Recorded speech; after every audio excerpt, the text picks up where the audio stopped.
क्या है विनोद जी, जो अपनी किक है ना उसको उठाओ थोड़ा सा, किक मतलब कि वो बात नजर आनी चाहिए। ठीक। विजय वर्मा भाई साहब बहुत ही ज़्यादा धार्मिक सोच के इंसान है। वो हर 5 मिनट में भगवान को याद करते हैं। जब मैं उनसे पहली बार मिला तो मुझे अच्छा लगा, क्योंकि हम अपने काम से कॉम्प्रोमाइज़ नहीं करते, वो भी अपने काम से बिल्कुल ही कॉम्प्रोमाइज़ नहीं करते। विजय जी के साथ में काम करने में बहुत मज़ा आ रहा है, और जब उन्होंने वीडियो की सिचुएशन बताई तो काफ़ी हेल्प मिली म्यूजिक बनाने में। एमडी साहब, म्यूजिक डायरेक्टर राजू पंजाबी जी अभी आराम कर रहे हैं। 3 दिन हो गए हमें एक ही गाने का म्यूजिक करते हुए, and now I am waiting for him. काफ़ी अच्छा म्यूजिक करते हैं वो। जैसे ही सिचुएशन बताई वीडियो की तो वो समझ गए, और स्टार्टिंग में जो उन्होंने ओपेरा कोर्स लिया और हैवी स्ट्रिंग का बेस दिया तो लुट गया मैं तो बहुत अच्छा लगा।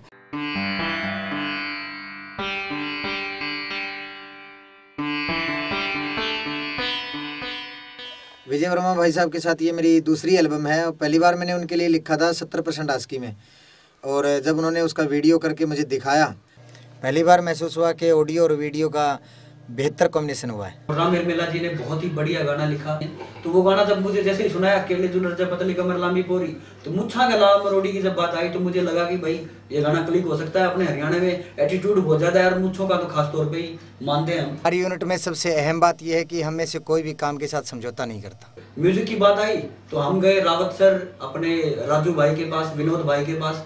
तो जब जैसे ही मैंने वहाँ उनको गाने के बारे में जब बताया तो उन्होंने म्यूजिक पूरा कंप्लीट तैयार कर लिया था।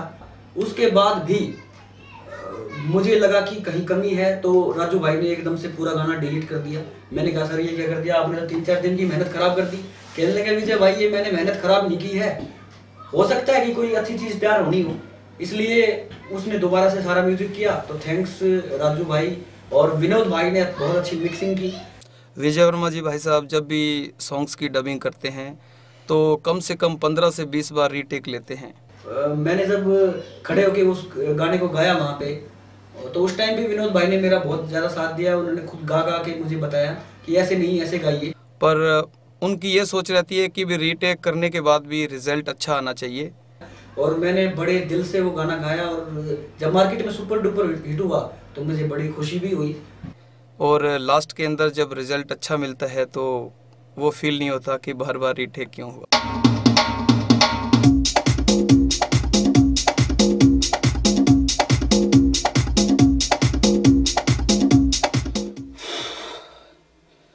फाइनली गाना कंप्लीट किया, और जब सुना तो इतना मज़ा आया कि सभी खुश हुए। हमारी ऑडियंस को जो हमारी टीम से उम्मीद होती है, इस एल्बम के जरिए हम एक बार फिर उनके विश्वास पे खरा उतरने की कोशिश करेंगे।